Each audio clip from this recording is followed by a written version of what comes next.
you cannot hear me. So my name is Sophie Suarez. As I mentioned, I'm the project manager for the Adolescent Girls Community of Practice. The Adolescent Girls Community of Practice lives at the Population Council. For those of you who don't know what the Population Council is, it's a research organization that does primarily research on a global scale around the issues of poverty, gender, HIV, reproductive health, education, and a whole slew of other activities and subject areas. And what I do is not research. The Adolescent Girls Community of Practice is really about bringing together partners and organizations of all sorts, from local CSOs to big multilateral organizations to government, together to think about how to take that evidence, all that research, and put it into action. How do we make evidence and research more tangible, all this data more tangible to the people on the ground doing the work, applying that research to create tools, to create guides, to create an approach to build better programs for girls. So that's really the intention of the Adolescent Girls Community Practice, and that is what we're here today to do, is to orient you to not only the overall approach, but to the girl roster specifically. So I'm going to start sharing my screen. I see there's still a lot of people coming in. Please let me know, again, if at any point you can't hear me, please send it in the chat so I'm aware. I'm going to share my screen, share my slides. Again, please, I ask that everyone, per Deborah's recommendation, give me your name and your position and organization in the meeting chat so I'm aware and know who's attending. Today, like I said, will be really be a training on the girl roster, but I ask that if you have any questions at all, you can use the top of your screen. If you take a look, you'll see there's an icon with a little hand and a face and a little raised hand. You can raise your hand and let me know that you have a question. If for any reason you think I've missed it, you can also unmute yourself and just go ahead and ask. Please feel free to interrupt me. I'd rather you interrupt and get your question answered than me miss the question altogether. And there will certainly be time at the end to also go through this. We're going to have the first half of the training today and the second half of the training tomorrow. It's quite a bit of information, but I'm hoping we can get through a lot today in the time we have left, which is about an hour and 15 minutes. So I'm going to go ahead, if that's all right. And again, just let me know if at any point you can't hear me. Okay. And I actually can hear you. So the best way, Deborah, I'm going to call on you. If you don't hear me at any point, please just unmute yourself and let me know, because I cannot see the chat box right now while I'm presenting. Or at least I don't think I can. Just double check if there's a way. Okay. Sorry, Sophie, before you proceed, is there any way that participant can join directly without being in a lobby, waiting lobby? Is it possible so we can reduce the interruption? If they can join direct? Sorry, what do you mean? I mean without being in a waiting lobby. Oh, the waiting room. Yeah, I'm checking right now. Let's see if there's a way to do that, because I agree. I don't want to keep okay, everyone, there we go. Okay. I think that, thank you. Hopefully that fixed it, everybody. Okay, now everyone can just join. Okay, all right. Yeah, thank you, because I agree that's going to be disruptive. Okay, so you all can see my screen, yes? Oh, why isn't it working? It might be because some of these people were not verified as attendees. I'm not sure. Let me check one more time. Okay, hold on 1 second, everybody. Save, there we go. Okay, now it should work. All right. Okay. All right, can everyone see my screen? Yes, Sophie, you can see it. Yeah, we can see it. Okay, so as I said, today we're here to talk mostly about the girl roster, how to do a training and implementation and analyzing this. Since you all are going to be training the peer educators to implement the roster, which we can talk about a little later, I will probably provide this slide deck to you for you to translate and use, but we can talk about whether that's necessary. A lot of this is information they don't need. Most of this is information more for you all as the staff who are going to be analyzing and using the information and appreciating what the purpose of the tool is more. But that said, you might decide you want the peer educators to get a bit of that background as well. So today, what we're going to go through, today and tomorrow, what we're going to go through is what is the girl roster and its purpose? How does the girl roster function? What is the content of the girl roster? What's in the actual questionnaire itself? How do you practically implement the girl roster? So what are the considerations you guys have to make in order to actually implement and use it? And what can you learn from the girl roster? So we'll probably spend the first half of the day on 1 through 3, maybe, and the rest of tomorrow on 4 and 5.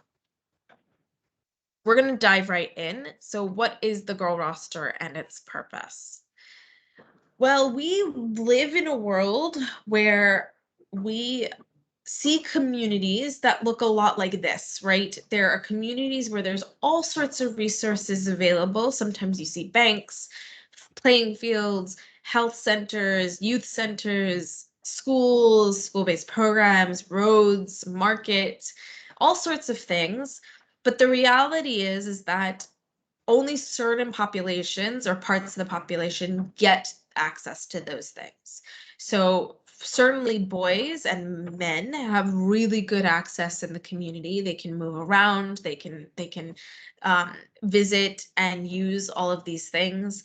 And better off girls who maybe are married to those men, or girls who are on the wealthier side or have an education, also feel like they have the mobility to access these things.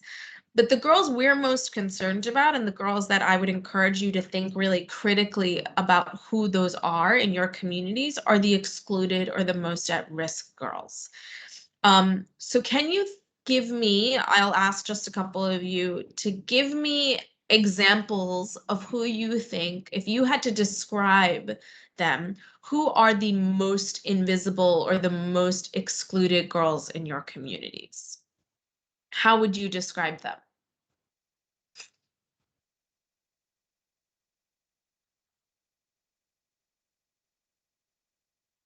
You can go ahead and unmute and let me know.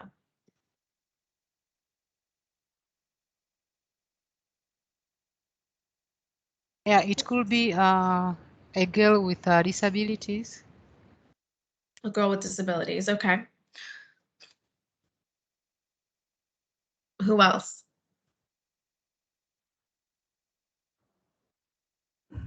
Yeah, I think it could also be the girl who has had no opportunity for for education, or maybe the education journey has been cut short.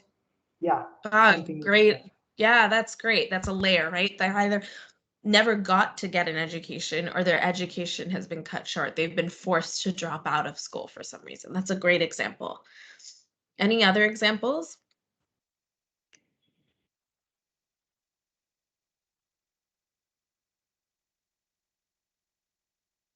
Okay, so I'll give one, maybe a girl who's pregnant and is still very young herself, is under the age of 18. Maybe a girl who's married as a child. She's only 14, 15 and has been married already. So these are just examples, and these are the kinds of girls that in our work in the adolescent girls community practice, and I believe in yours as well, you are most interested in reaching. And because this is part of dreams, you have to think also about this layer of, well, who of the girls that we are seeing in our communities are at highest risk for HIV, right? And the girls, all the girls you just named are, right? Girls who drop out of school early, who are pregnant, who are married under a certain age, those girls do present higher risk of HIV. And I know in Tanzania, some of those things are tied together, right? So girls who are pregnant often, I don't know if this is still the policy, but I know when I worked in Tanzania for a time, if you were pregnant, you were forced to drop out of school. Your education got cut short. So not only are you missing out on your education, but you're pregnant on top of that. So your vulnerability is quite layered. And those are the girls we're most interested. Yeah, go ahead.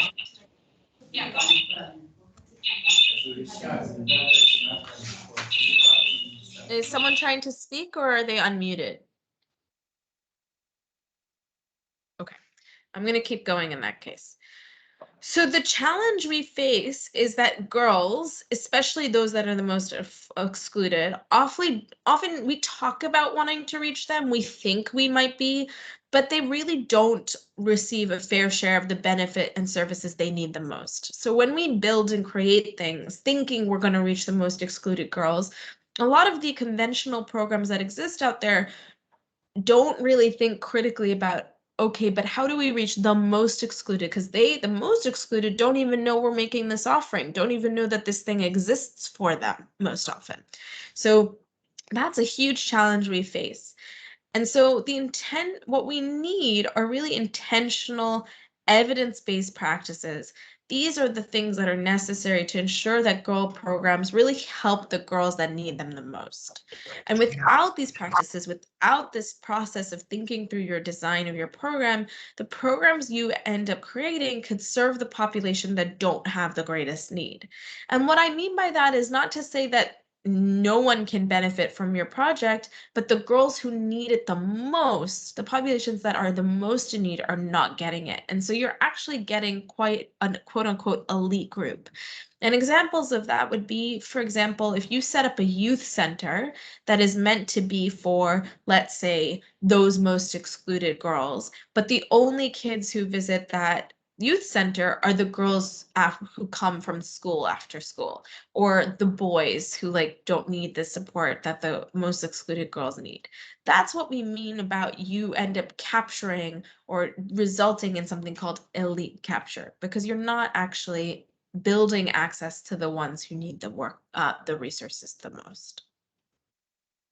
So the girl roster is meant to really help you figure out who those girls are and see where they are in your community. And so what it is a brief questionnaire, about 10 minutes per household, that is administered via an Android phone or tablet.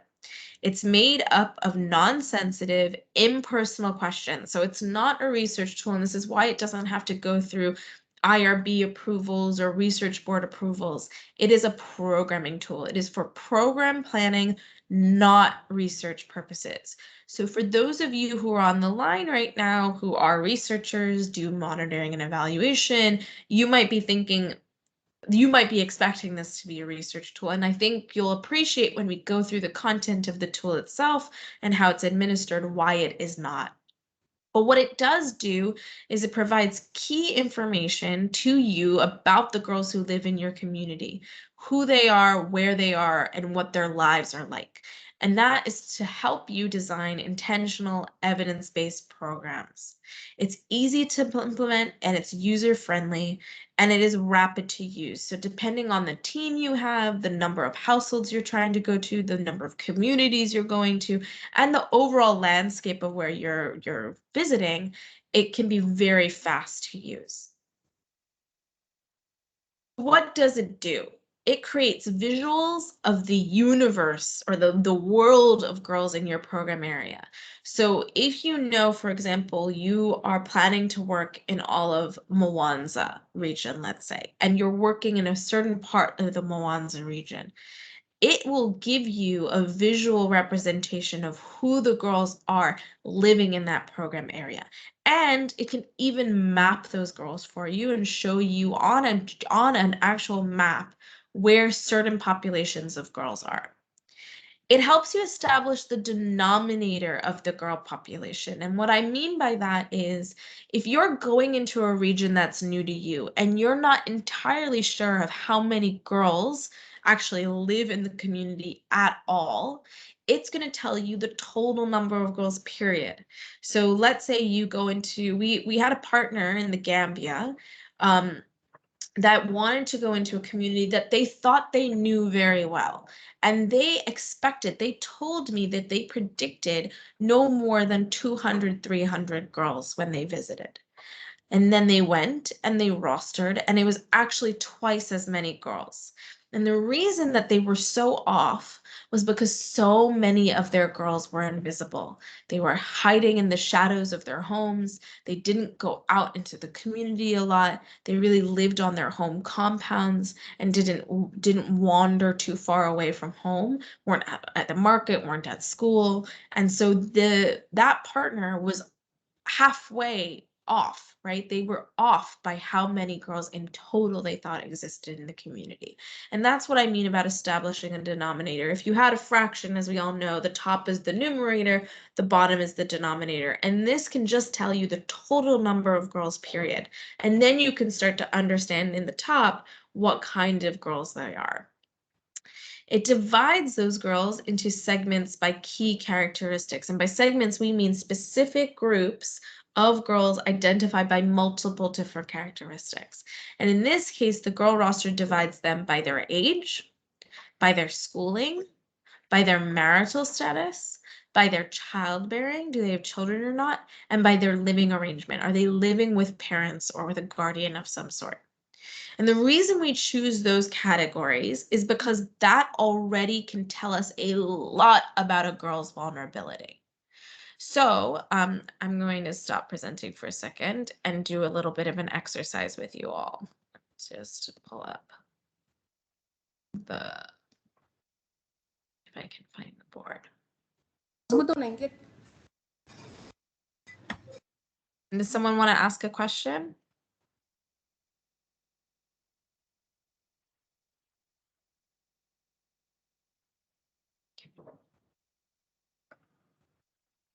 Okay, 1 second, it's loading.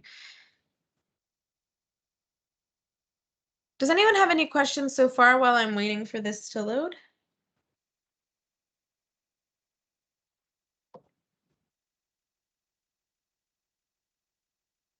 Okay. All right. So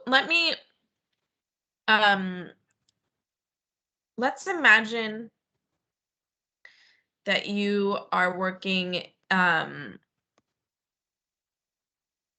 in the communities that you're working in, okay? And why we ask these questions about age, schooling, and marital status. So this is very badly drawn, but oh wait, hold on, I can actually, oh shoot. Can you guys not see what I'm showing right now? That's fine. I'm gonna do this a different way then. Let me try one more time. So what I want to ask you all to think about, and the reason that we care about those categories, age, schooling, marital status, childbearing, and living arrangement, is because those already tell us a lot about a girl's vulnerability. So let me ask you, in Tanzania, in the country in which you guys are working, how old does a girl need to be, how old can a girl be to first attend school?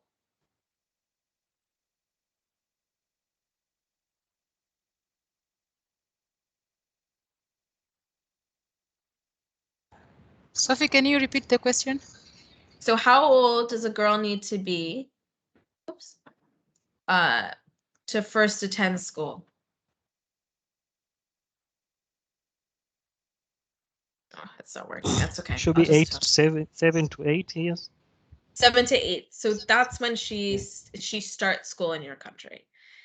And if she's promised a certain numbers of schooling, number of years of schooling. So how many years is she expected to stay in school, or is she promised or guaranteed school? So if she starts at 7 or 8, if she is promised school up until a certain age, what is the age she is promised school to?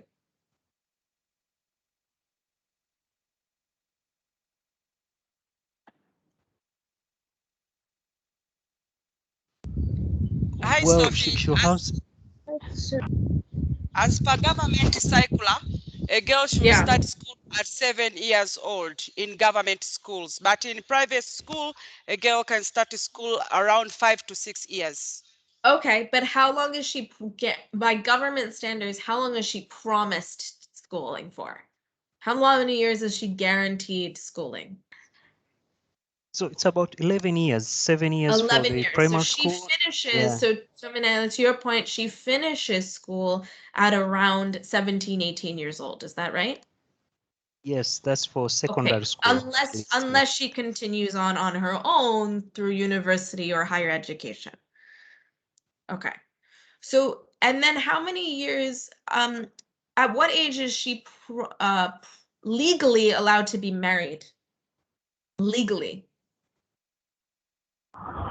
18 years. 18 years. Okay, she's legally allowed to be married at 18. And by that standard, Sorry, Not 14. not 18. Not 18. It's 9 years according to the Marriage Act of 1972. how old? 9 years. So she's legally allowed to be married at 9 years old in Tanzania? Something to cross-check. I think it's 14 No, years. it's 14. 14 years. 14. 9 years. Not Go a- and check. And then there is the organization filed the petition, but still the law remained the same. 9 years. A girl can be married in Tanzania. I'm not sure, but I think that is revoked. Right now, I think it should be 16 years, I think. No, it is Okay. 15 after the amendment that I think were carried out. I think that was 2009, something like that. It was amended to 15 years. Well, this is worth knowing, and I see that there's a lot of debate about this. My understanding, having worked in Tanzania, is that it was 17, but I might be mistaken. So this is worth knowing, right? Because the reason I bring this up is these categories of age, schooling, marriage, childbearing, living arrangement is just to say that there are basic, when a girl is born, and anybody for that matter, there are certain entitlements or promises that have been made to her by her government, right? She is promised a certain number of years of schooling. She is promised that she doesn't have to get married until she's the age of 17. She's promised that she doesn't therefore have to have children until she's older either.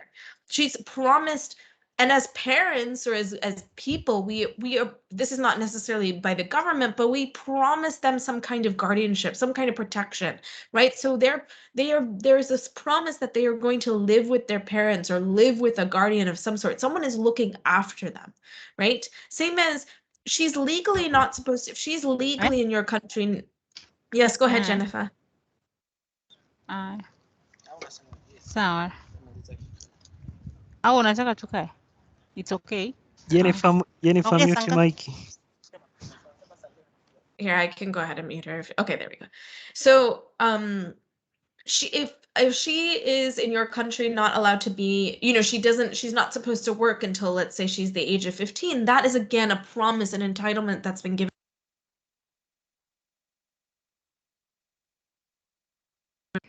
Sophie, you're lost. Yeah, someone muted me. I'm not sure why. Oh. Please don't mute me if you can help it, please.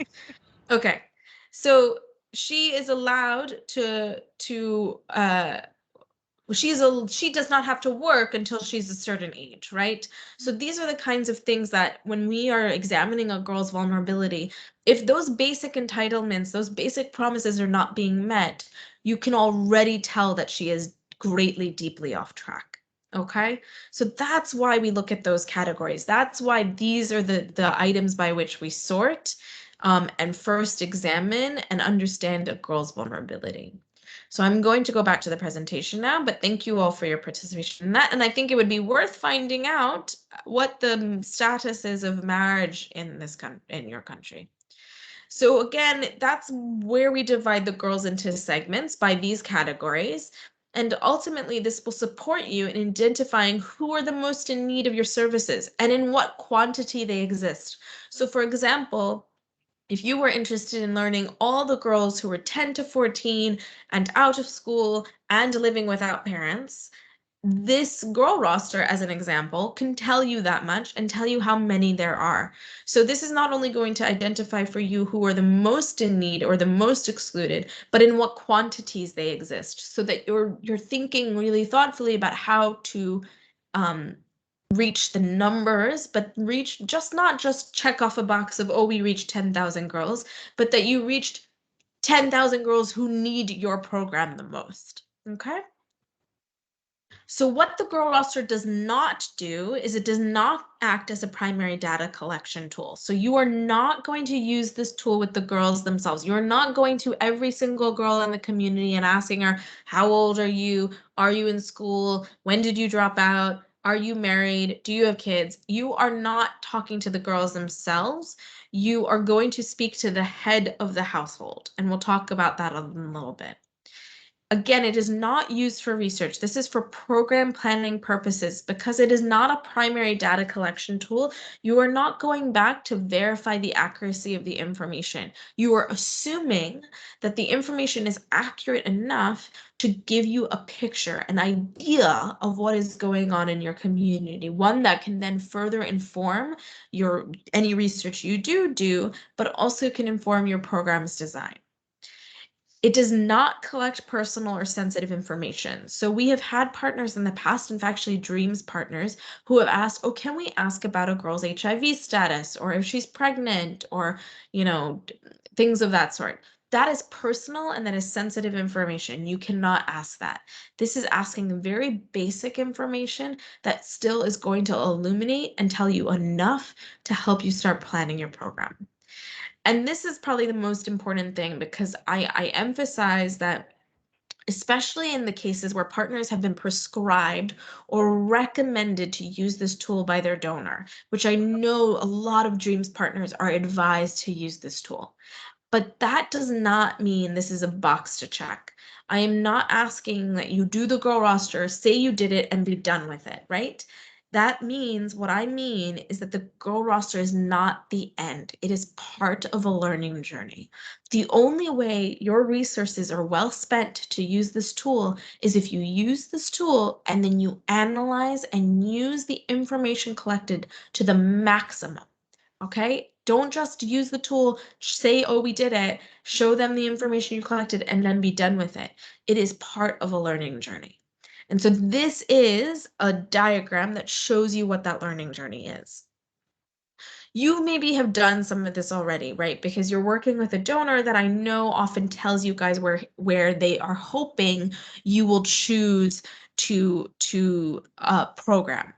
But the first piece of what you're doing is you are trying to use the available data. This is outside of the girl roster. This is just the first steps we know that as program planners we take, using data to really identify the places with the highest concentrations of off-track, or what we call most excluded girls, right? You're trying to figure out, well, where should we work? Where does it make sense? Where is our investment best made? Where are the resources most valuable? This is what we have to do first.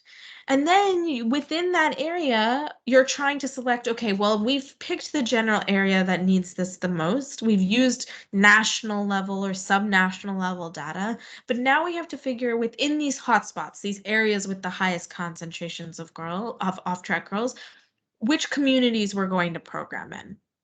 And then we need to set boundaries for that area. So we need to know within these program communities which are the areas that have these girls the most, and are they the administrative areas, meaning in Tanzania the lowest administrative unit, I believe, is a village. It comes after ward.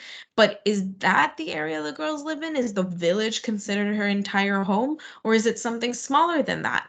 Is the village actually made up of lots of little tiny communities? And when a girl talks about her home, it's something smaller than that. And only after you've done those first initial steps, then do you get to step 4 and 5 here, which is identifying the right populations to work with through the use of the girl roster. So you're going to use the girl roster to see the full universe of girls in those communities you selected. And then, as I mentioned before, segment those girls into like-situated groups or segments for intervention. And that comes through the information, the output of the information you've collected. But it doesn't, again, end there. There are still steps. You can look more deeply into aspects of those girls' lives. Once you've segmented and made selections about who it is you want to work with, you need to understand those girls' needs. So, for example, if you know you want to work with girls who are in school but are behind grade for age, what do those girls specifically need? They are in school, but they're deeply, deeply behind. What are the resources they need? And then you have to link them to the things, the social and geographic features in the community that will make the difference. So you know they're behind grade for age. What do they need to support them, and what already exists in the community? Then identifying potential girl relevant resources. So kind of simultaneous to this, you're deepening your understanding of the community and what already exists. Okay? And then you are going in and recruiting them through step 9. You are securing a place for them to meet. You've started to recruit them. Where are they going to meet? Because you've already started to learn the community and what's safe or unsafe. Now you need to find a place that they can meet regularly. You're going to build support for them, mentors, and the girl roster can help here too, because the girl roster not only tells you the girls that are off track, it tells you the girls that are on track. So you're going to find support for them. You're going to, again, review the community resources to make sure that you're building access for them. You're going to build program content. You're going to actually create your program and think about, well, what are the things that they need the most? What are the assets I need to build? If a girl is in school, but she's behind grade for age, how do I improve her educational experience so she can keep up with the other girls and the other boys in their school? You're going to design on-ramps, meaning how do we connect the girls in the program, in the community, to the things that already exist that they need, but also to things that maybe don't exist that we need to create. And you're going to implement and measure and evaluate your program. So all this is to say, this is more detail than you need to probably know, but this is just to say that this in the red box is the girl roster, but it is part of a learning journey. It is part of a process. So I just really encourage, because I've seen it happen, especially with Dreams Partners before, do not treat this tool as if it's just a box to check. It can really deepen and further inform your program design and implementation in a really invaluable way, but only if you use the tool to its full potential. So let's go through what this actually looks like in reality. So imagine this is your program area. And you know a little bit about this area. You've chosen this because, as I mentioned before, you know from national data that there's a lot of issues going on in this area, a lot of things affecting girls.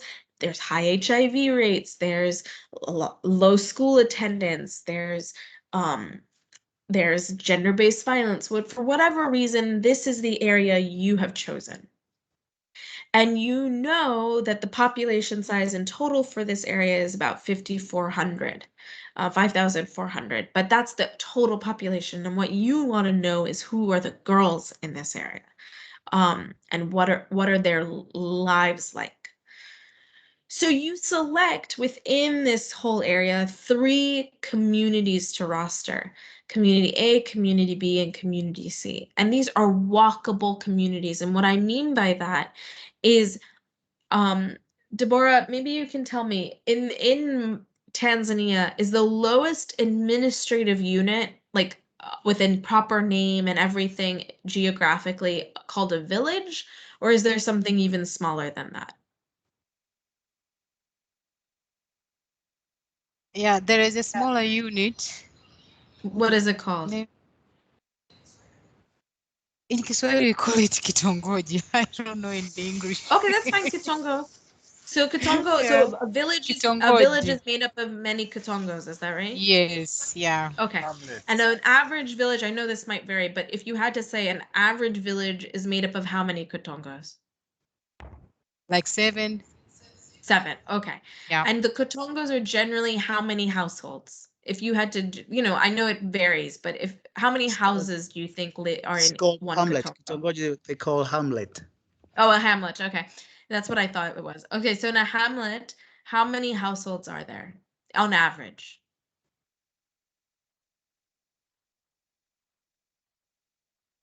That's a tougher question, I know. But if you had to guess, is it in the hundreds or is it in the thousands? Likely hundreds. Could be ranging Hundreds, from, okay. let's say, 100 to 200 something. 100 to 200. Okay. Yes. Think about your average girl. Do you think that when she thinks about her home, what she calls her home, her neighborhood, her community, do you think she thinks, oh, this entire village of thousands of households is my community? Or do you think she thinks home is more like this 100, 200 scope? This is what I mean about thinking about walkable, because it's not only what's physically available to her, like how far can she walk, but it's also socially what's available to her. If the average girl is not going to wander very far, she's only going to probably walk the distance of 100, 200 households, then that hamlet, the Kotongo, is much more likely what she considers her community than the whole village is, right? So that's what I want you guys to consider, because then the level at which you are going to roster, if that's in fact the case, is the hamlet level, not the village level. Okay, now you could cover the entire village if you wanted to, but the level at which you are collecting the information is at the Kotongo or hamlet level. Does that make sense? Is that clear?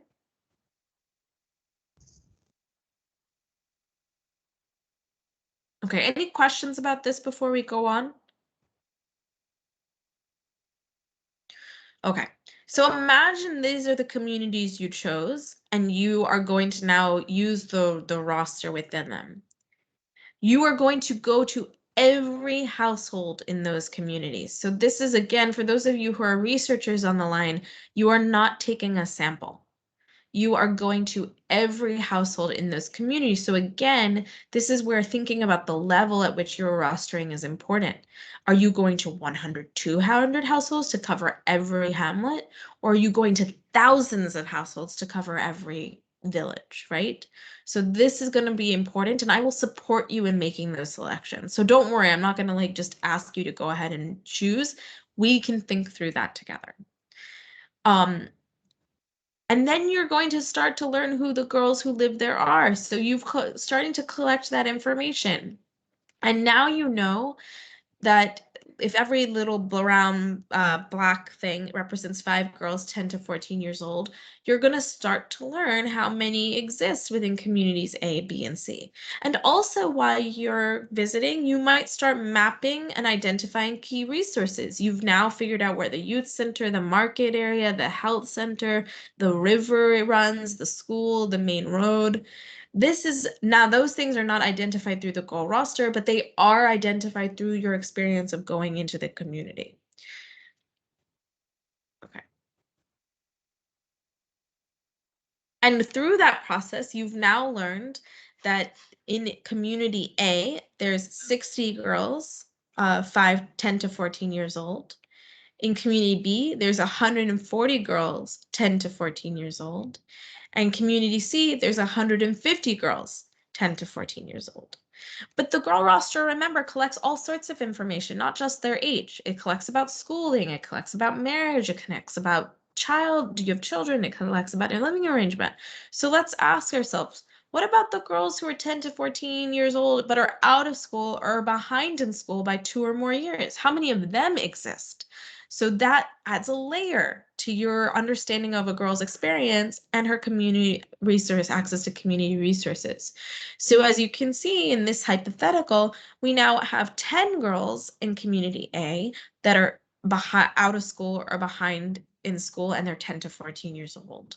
We have 100 girls in community B that are 10 to 14 out of school or behind in school by 2 or more years.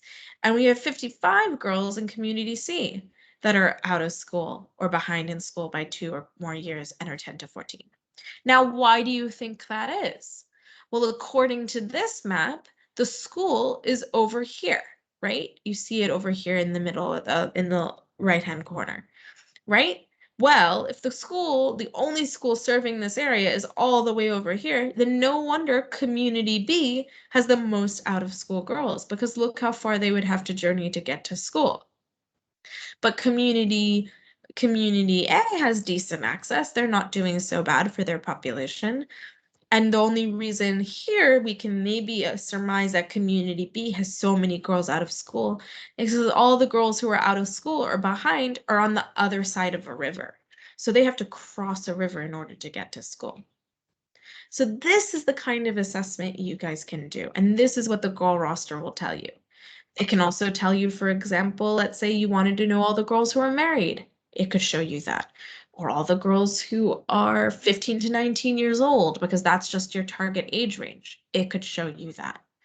So that's the kind of information the girl roster is going to spell out for you. Any questions here before I go on?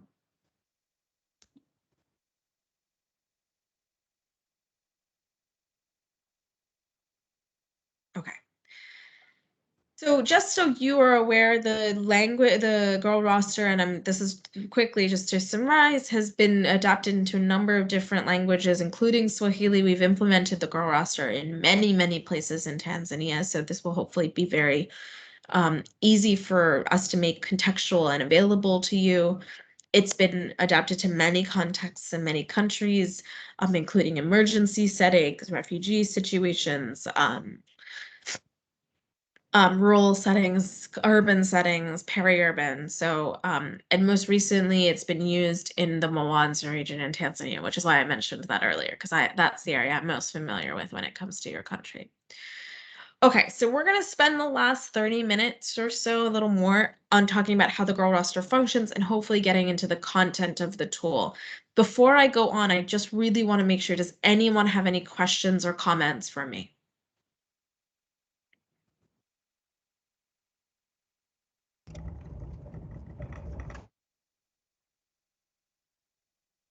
Team, if you have any question, please.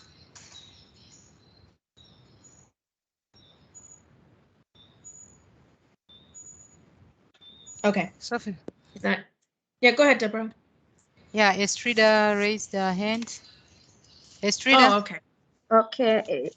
Yeah, it's not a question, but I just want to, it's a comment that the last slide, it's well understood about the community, how to select a community, and to about the key indicators that age is schooling child, the example that she shows us. To me, it's well. I understand it. Thank you. Oh, okay, good. Good. Okay, great. So let's go on then, if there's no other questions, to how the girl roster functions. So what you will need is a Gmail account, something called ONA, an ONA account, Android phones or tablets, and Wi-Fi. And I'm going to go through all of this, but I will emphasize that that the setup is relatively easy, and you only need one of the Gmail account and one of the ONA account. You don't need one for every person. So for the Gmail account, I recommend you set up a non-personal account. So I can give you a name and a password, but I do recommend you set it up in country. For those of you who are familiar with Google, Google has a number of security measures they've implemented in the last few years. If I were to set up the account or create an account for you here, it's possible it would not work for you in your country. So it's better that you guys create it. But again, you're only creating one Gmail account for the entire rostering experience, not per person. You can set up something non-personal. So what I suggest would be something like, you could say, I don't know, FHI Tanzania girl roster at gmail.com. I mean, it doesn't really matter, but it has to be something vague enough and, again, non-personal. So I do not recommend that anyone use their own Gmail account if they have one. You create something new. The reason we create a Gmail account is because it's not only going to help you register with ONA, which I'll explain in a minute what ONA does, but it's going to help you set up your Android phones and tablets. For those of you who are familiar with Android phones and tablets, it always asks you to link it to a Gmail account. You don't have to, but in this case you would. And it also is going to help you access Google Sheets where your output tables, where your results are going to be stored. So for those of you who aren't familiar with Google Sheets is essentially like Excel, but online. And this is where your results are going to be generated and updated and stored. So obviously having a Gmail account is very useful to then access Google Sheets. You're going to need an ONA account. I'll talk about ONA in a bit, but ONA is an online data storage platform actually created in Kenya. And obviously to create any account with any kind of website, you always need an email, right? And so that's why we need the Gmail account to set up the ONA account. I recommend you use the same name and password, again, just to keep it obvious and simple, that you created for Gmail for ONA. And Deborah, just so you know, I would recommend that whoever creates the Gmail account and the ONA account, what I would say is be very mindful of who you give that access to. So if you guys are going to then use it to set up the phones or tablets, I recommend you set up the phones or tablets before you give those phones or tablets to the peer educators and train them. There's no reason that the peer educators need access to this information. So that would be my suggestion, but again, I will leave that up to you. You're going to need Android phones or tablets. And again, I recommend a version like 5.0 or higher. Depending on context, sometimes tablets are actually cheaper. So if you feel comfortable walking around with a tablet, which is obviously much larger than a phone and much more noticeable and can draw more attention, if there's no concern about that, then you might decide to purchase tablets instead of phones. A couple things. You're going to need half. So for however many people you have rostering, you're going to need half of that in phones or tablets. So if you have 50 peer educators who are going to implement the roster, you only need 25 phones or tablets. If you have 60, you only need 30 phones or tablets. I recommend getting a couple of extra, so maybe 32. Let's say if you had 60 rosters, 60 peer educators, because you never know if one is going to break down or something might happen. But in general, you need half the number of devices for the number of people that you have that will be implementing the tool. And I'll explain why a little later. I recommend you use a SIM card. In the past, we've said don't get SIM cards because they're distracting. If you put a SIM card on a phone or a tablet, then you have a fully functional phone or tablet, right? You can make calls, you can do all sorts of things. However, we have found that in the past that having a SIM card improves the location services, improves the GPS function of a phone or tablet. So if you think you're going to be working in an area where it can only help, then I would say get a SIM card. And then onto that phone or tablet, you are going to download an app called ODK Collect. This is the app that you will use to store your girl roster questionnaire and to collect the information. And we'll talk about that a little later too. And then finally, you need Wi-Fi, and you need that for download and upload purposes only. And what I mean by that is when you're setting up your phones and you're putting the girl roster onto the app ODK Collect, you need Wi-Fi. Then you can go out, use the girl roster. You don't need to be in Wi-Fi at all. You don't need to be connected at all, actually. You just need a working, functioning phone. But no, you don't need Wi-Fi or even 3G or any of that. You go, you collect the information, and when you come back into Wi-Fi, it will upload the information you've collected into ONA, so into the cloud, so to speak. Okay? Any questions about this?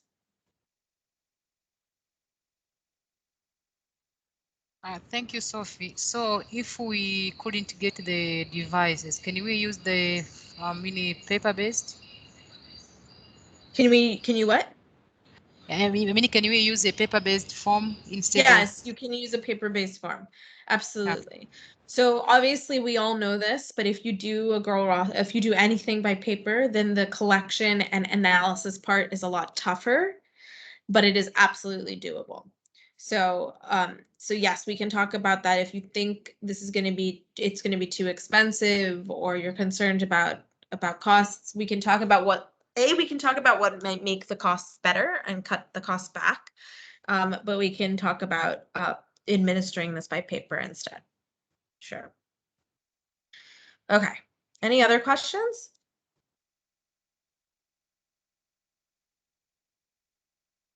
Okay. What is ONA? So ONA, like I said, is that second thing I mentioned you'll need. It was developed in Kenya. It's an online data storage platform.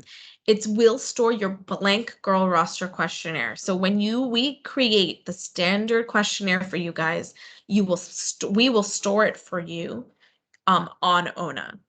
It will also be where your completed questionnaires, all your collected information gets stored. Now, it does provide a dashboard that can display that information in a few different ways, including tables, charts, and a map. However, it is not going to be the primary source of your outputs. It's not going to be the primary source of your analysis. I'm only letting you know that this is what it does because I don't want you to be creating an account with ONA and not understanding what its value is. So just so you can see what it looks like, if you were to go onto ONA right now, it would look something like this. The only reason, as you can see, there's all these different projects for me, as you can see projects here, all these different projects for me is because this is my account, and obviously we have a project per partner. So my list is quite lengthy. Yours would be much shorter. If you were to click on one of these projects, you would see something like this. So this was one for a group called Junior Achievement in Zimbabwe, and it was dated for September and October 2020. And the form that's here is their girl roster form. So they've only rostered once, and this was in October 2020, and this was the form that they used. Now, in this case, when I took this picture, they hadn't collected any results. That's why it says 0 here next to the title. But this is what it would look like if you clicked on your project and your form. Then if you clicked on the form, you would get this, which is again that just the dashboard I mentioned, the display of information collected. Now, again, they hadn't at this point collected any information, so there's not a lot to see. But as you can see, there's an overview, a map, a table, photos if you took any, charts, a dashboard, and settings. Now, this is an example of a group that had already collected information. They had 955 records. That means they went to 955 houses, okay? That number that you see here is houses, not girls. So they went to 955 houses 3 years ago. The reason it says one contributor is because everyone was attached to the same email address, so it looks like it's only one person. And this just shows you a pattern of when they collected and how many they collected. And again, if you clicked on their map, it would show you the coordinates for wherever GPS was taken. If you clicked on table, it would show you the back end of the results. So every question, as you can see, there's 10 pages worth of questions, every question and their answers, and that's it. So, sorry, let me go back. So that's what ONA does. Again, you will not be using ONA for your to really analyze your information. This is just to show you what it looks like so that when you guys are signing up and are like, what's ONA, you at least can appreciate that this is what it does. Okay. What is ODK Collect? This is the app image for ODK Collect. This is the app you will be downloading to your phone to help you administer the girl roster tool. So it is a free open source Android app that replaces paper forms and is used to collect survey-based information. It stands for Open Data Kit, ODK. It supports a wide range of question answer types. You can collect location, audio, images, videos, multiple choice, free text, numeric answers. It works without network connectivity. So as I mentioned, if you are going to go the app route, when you go out into the community, you will not need Wi-Fi to administer it. And in our case, it houses the blank girl roster form, and it's the platform that connects to ONA. So when you submit responses to the questions, you'll be able to upload back into ONA. So just to demonstrate, and again, if you're not going to use the phones or the tablets, we can talk about how we're going to adjust. But just so you know, this is how it would work. If you were on Wi-Fi, you would connect your ODK Collect app to ONA, and you would download a blank girl roster form to your Android.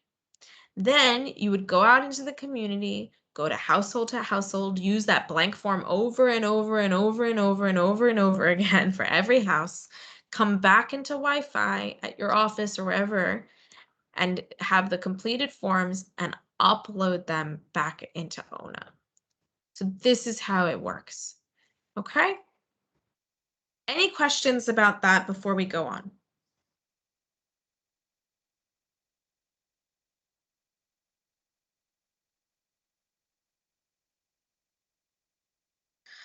So Deborah, what I will say is that if there is a concern about the cost of Android phones or tablets, we can certainly talk about how you could maybe cut back those costs.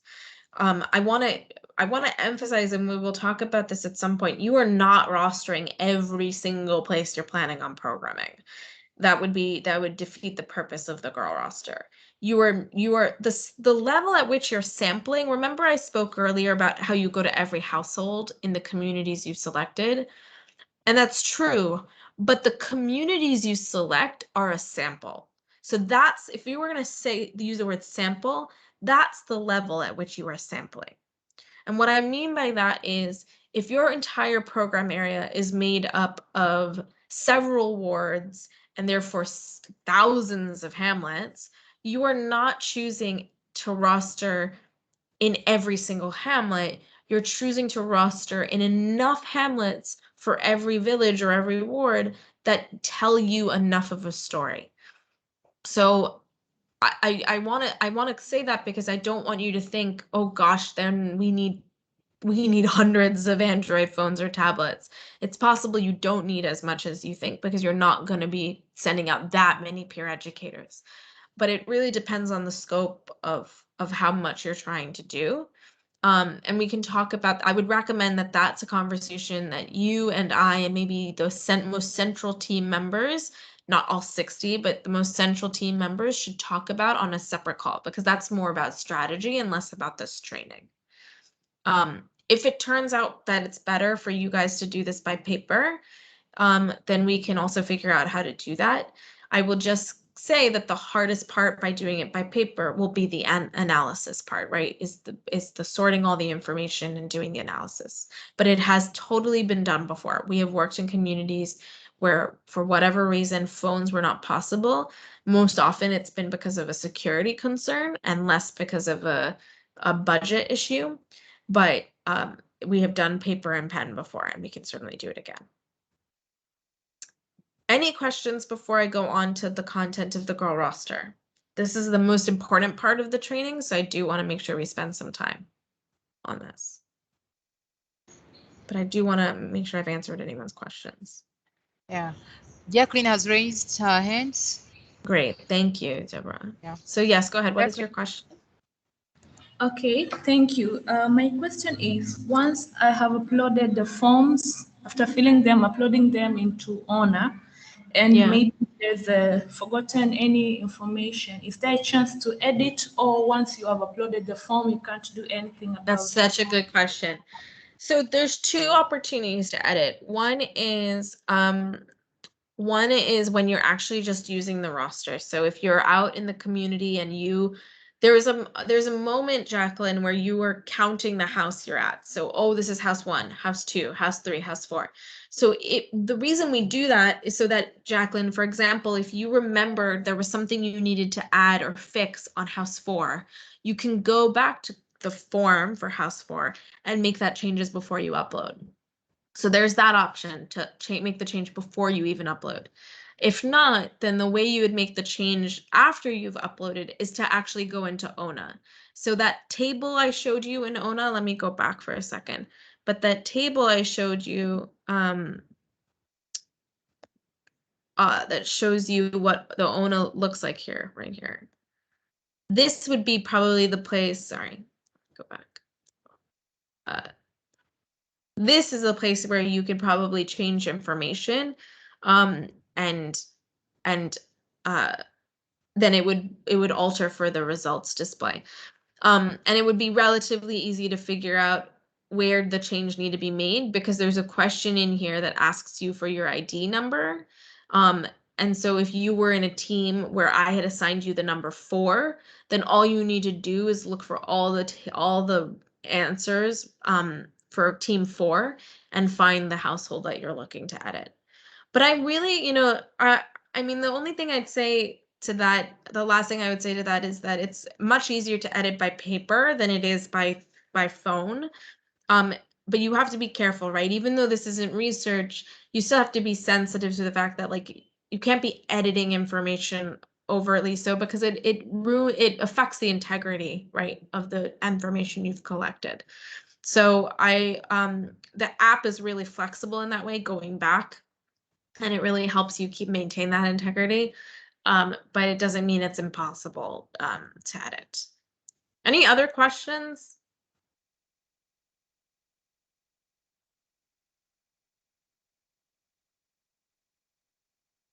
Okay. All right, so in that case, I'm going to go on. Now, this is the most important part, and we are coming up on the last 15 minutes of our time. So what I'm going to recommend is I will go through as much of this as possible, but I do not want to rush. So let's get through what we can, and we can continue tomorrow, which I think we'll have plenty of time to do it tomorrow and to still finish. And all I would say, encourage or ask, is that you please get online as soon as you can. And in fact, if you want to come on early because you think you've been having technical troubles today, come on early. I will likely be on at 8:15 or so, and I'm going to change the settings so that you guys can come without having to wait in the lobby. So please just sign on as soon as you can. I'm sorry, I mean 8:15 my time, which I guess is, what is that? Is that 3 in the afternoon your time? Is that right?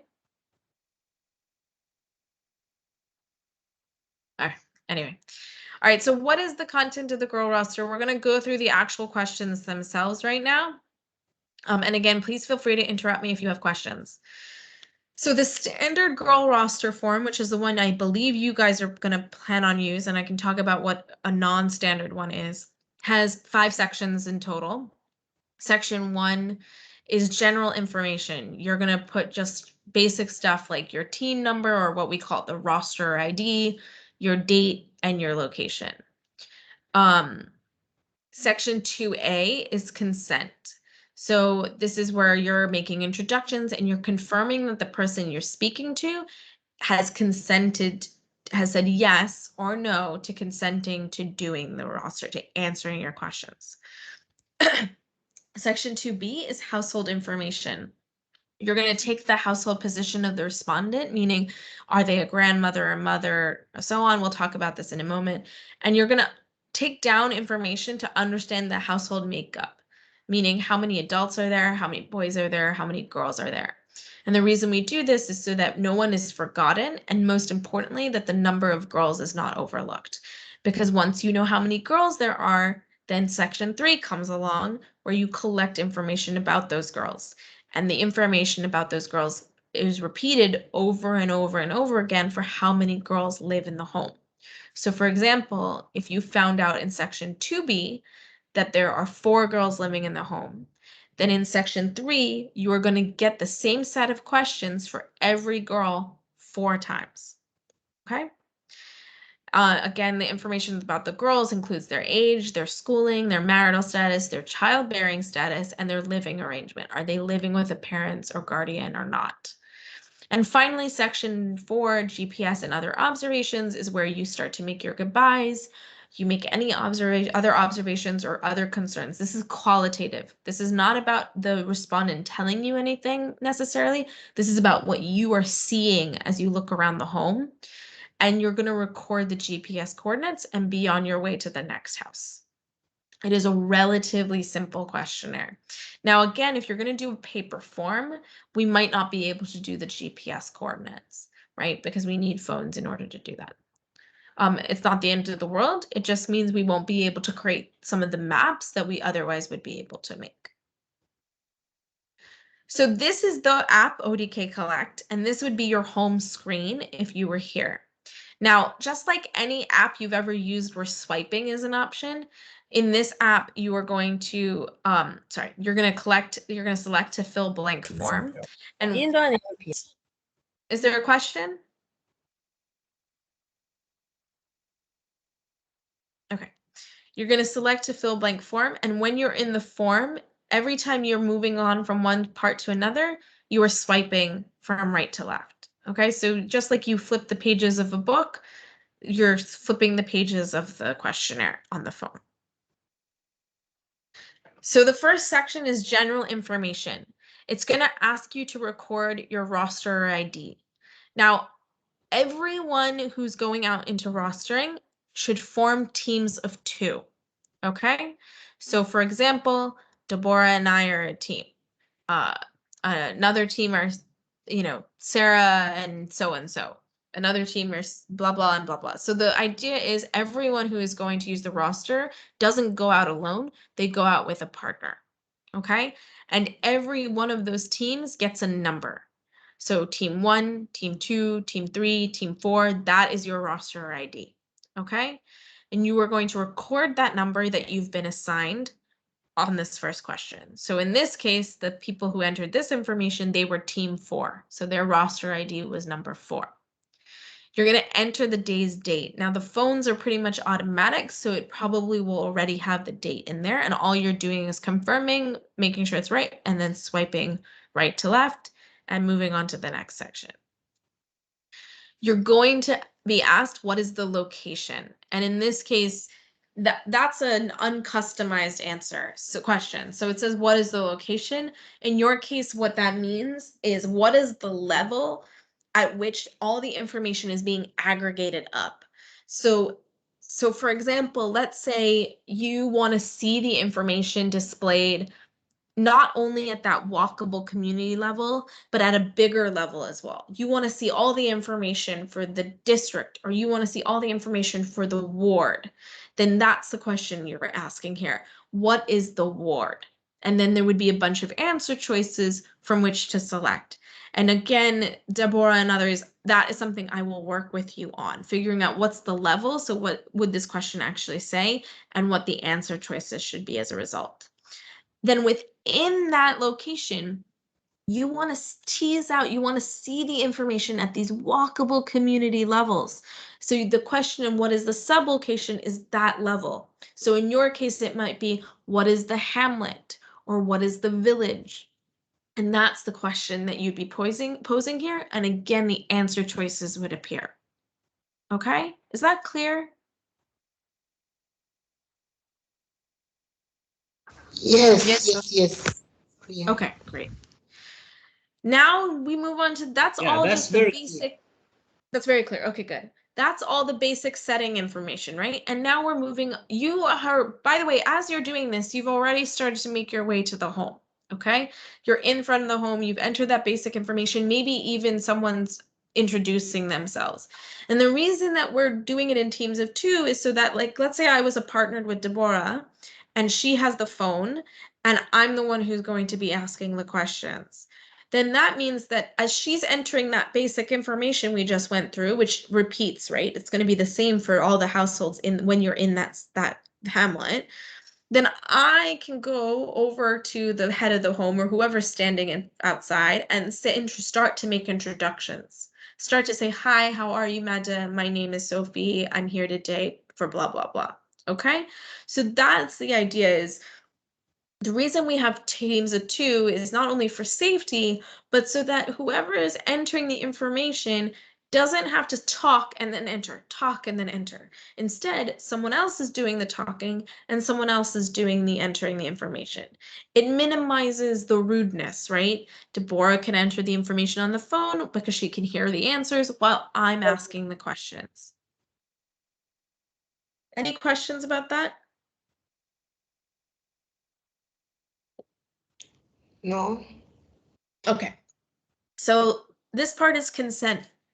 So when you go house to house, as I mentioned earlier, when Jacqueline was asking about going back and editing things, you're making counts of the houses you go to.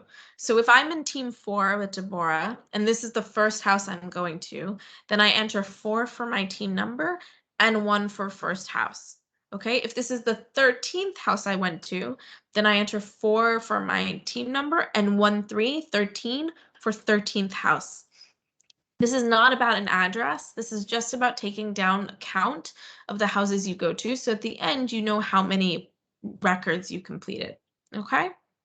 And also, as Jacqueline asked, so you can also go back and make changes if you need to. So if I write down 13 and I remember, well, 13 is the one where I forgot to enter something, I can go back to my form that says 413 on this question and make sure I make that change.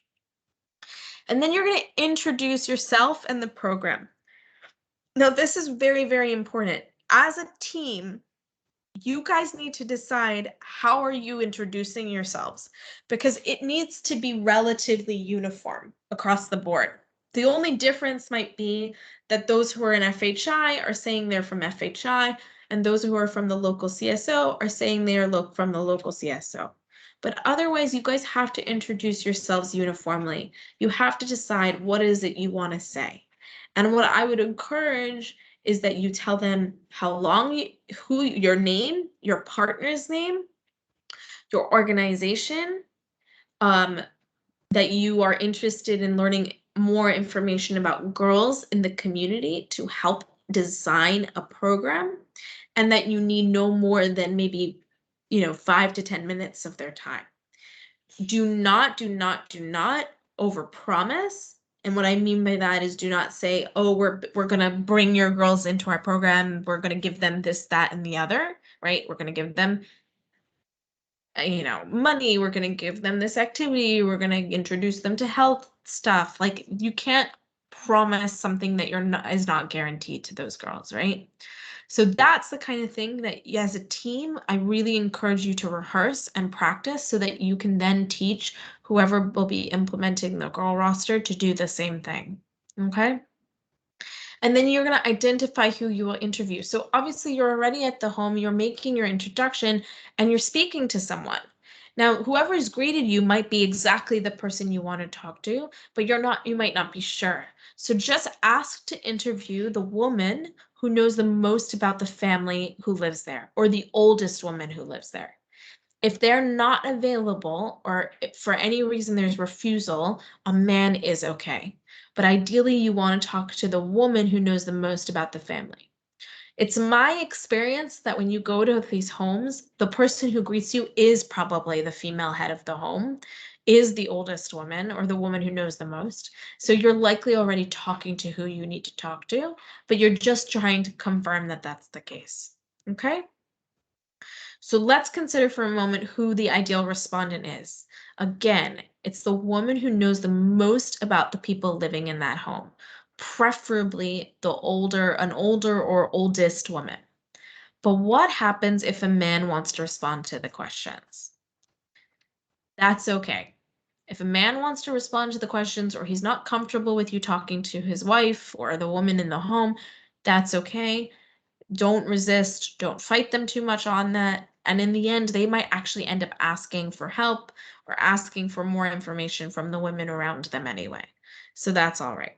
Okay. I know this is going to sound funny, but we've had many instances where we're asking about a kid's schooling or age or whatever, and the man who asked to answer the questions turns to his wife or turns to his mother and asks her, oh, can you, is the kid this old? So that's all right, okay? If that happens, let the man respond to the questions. If no one is home, move on. No one's home, no one's there to answer your questions, so just move on to the next household. If that keeps happening, though, over and over and over again, you have to check in with yourself. Did you choose a good day and time to come and use the roster? Because if so many people are not home and so many people are not available, then you're not going to be able to complete this form effectively, right? So just really, this is something to strategize before you go, choosing a good day and time to visit, okay? And finally, what happens if the respondent is too young? Now, our recommendation is that if you get to a household and the person who says, oh, I live here, I'm in charge of this home, is actually a child, meaning maybe someone under the age of 16, then you just move on. it's probably not a good idea to ask them questions. The problem with that is that the home is headed by a child, right? So there's a bigger problem afoot here. So I would just recommend you move on to the next house. Now, as a team, you can decide what you'd like to do. If you think there's going to be a lot of child-headed homes and you're going to miss critical information, then you might decide, okay, we're not going to skip houses where the kid is under the age, where the kid is over 14. Or, no, that's not right. We really should skip houses where the kid is that young. So as a team, you kind of have to decide what is or is not appropriate to do. Okay? Again, let's consider consent for a moment, and most importantly, how you will introduce yourself to household members. And these are a few tips from me. Do not forget to not only introduce yourself as the person who's speaking to them, but to identify your partner. So if I was the one asking the questions and Deborah was the one using the phone, I can't just introduce myself. I have to make sure Deborah has a chance to introduce herself as well. Otherwise, someone's just standing there staring at a phone, and the person you're speaking to is going to wonder, who is this? Remember to identify your organization and what you do or where you are located. And you might even decide as a team that you're going to wear ID or something identifying like an organization t-shirt. I would just encourage, if you're going to do that, to think about safety. If wearing an organization t-shirt or wearing an ID actually is hazardous to your safety, don't do that, okay? But do make sure you identify who you are. Do not overpromise. Do not tell them, oh, your girl, we're going to create a program for your girls. Or, oh, your girls are going to get recruited into this activity. Or we're planning on doing this. If you don't know for sure that those things are going to happen, don't promise that that's why you're there to talk to them, okay? Be prepared for questions or concerns. So they might ask you, well, why aren't you asking me about the boys? Or they might say, well, I have this pain in my hip and I need help with this. Can you help me? You have to be prepared to respond. And that doesn't mean offering them anything. It just means being able to tell them enough to help them. So what I recommend is, before you go and use the roster, be prepared with even a little info sheet about other resources you know exist in the community. So if they ask for help with anything, you can say, I can't help you, but you might go visit one of these places, and you give them the name and the address of the places that they might visit. Okay, that kind of pushes them off asking you for things, but guides them to resources that might be able to help.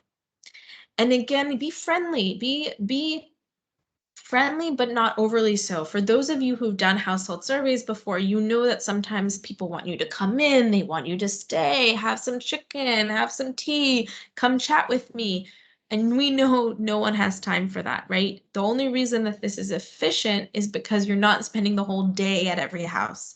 So remember to be friendly. You don't want to decline or refuse things. If they invite you to sit, if they offer you tea and you want the tea, of course, go ahead and accept, but you cannot stay there all day. So just remember that at some point you have to move on. And I say that because I've been in the field before, or in communities before with people, and they are getting invited to do all sorts of things and hang out all day, and they feel very stuck. And then they don't get to as many households as they like, and they don't get to finish because they've been spending all their time at one house. Okay? So you're going to obtain consent. Does the adult consent to participate? Yes or no? And you're going to move on. Now, let me just again reemphasize what consent means for a moment. So what consent means is they have agreed to answer the roster questions. What if you don't get consent? That's okay. Just make sure you understand why. Are they not consenting because they don't want to? Are they not consenting because they're not the right person? Because they're uncomfortable, whatever it is, and move on. Okay, just move on to the next household. And again, if they are too young, so you get there, you ask to speak to the oldest woman, and they say, no one like that is here. I'm the person who knows the most. I'm the head of this home. I'm only 16 years old. Then you would select no to the consent question. You would select no, because even though they're agreeing to answer, you don't feel comfortable. So you will select no to the consent question and move on to the next house. Okay? I'm going to stop there because we're coming to 10 o'clock and ask, does anybody have any questions?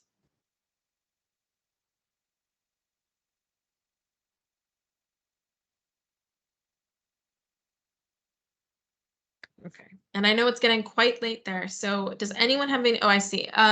Strider, do you have questions? Go ahead. Whoever raised their hand. Okay, yes, I have a question, but almost you have answered that question.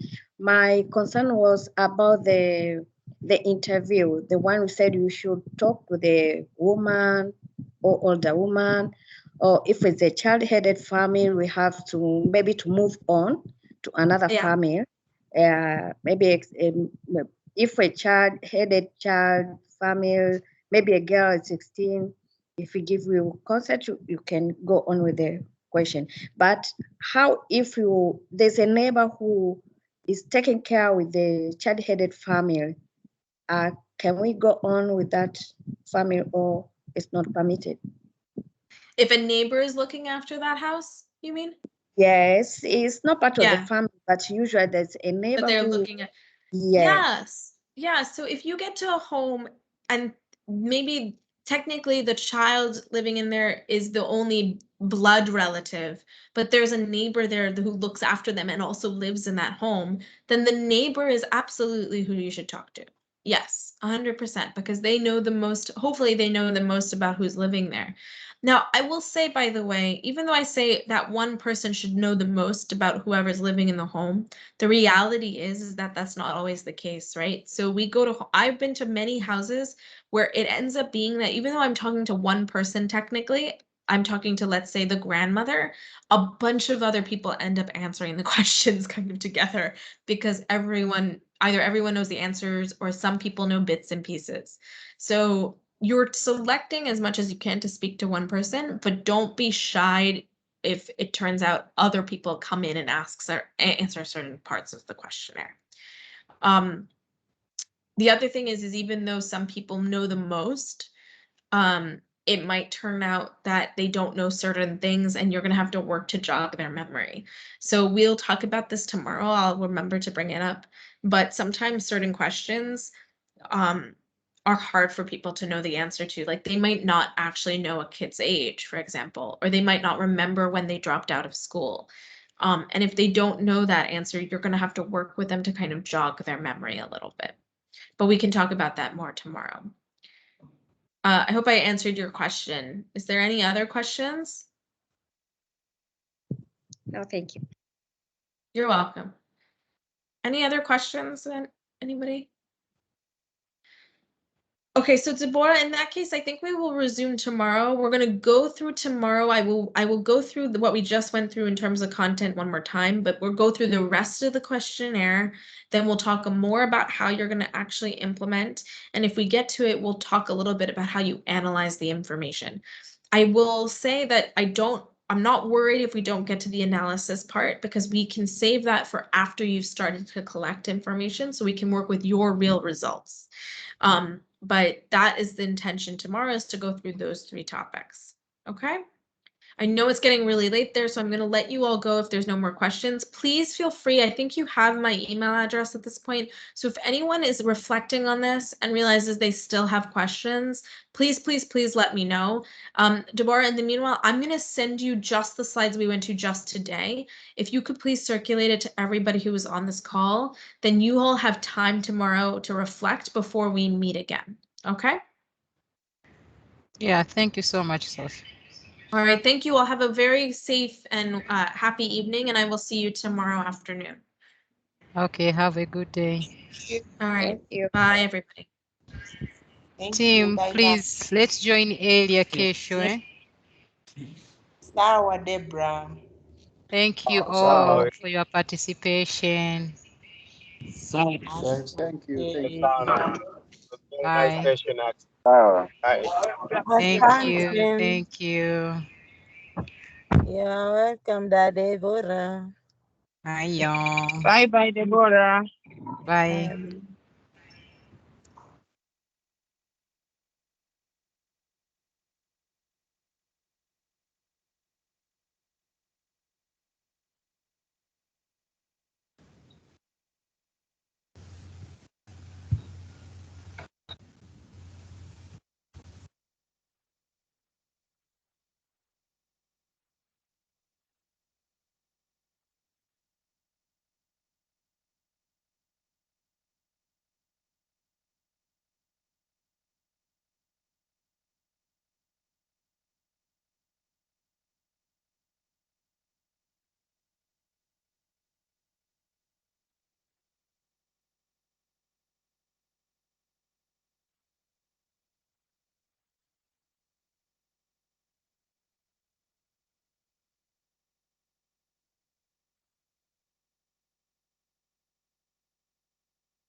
kuanzia mzazi anajua. Kwa hiyo kijana hapo unaweza kuta anakupotezea huko. Huyu mbali. Lakini tunawakosa wao, sasa maana lengo lao wao ni kuwafanya nini?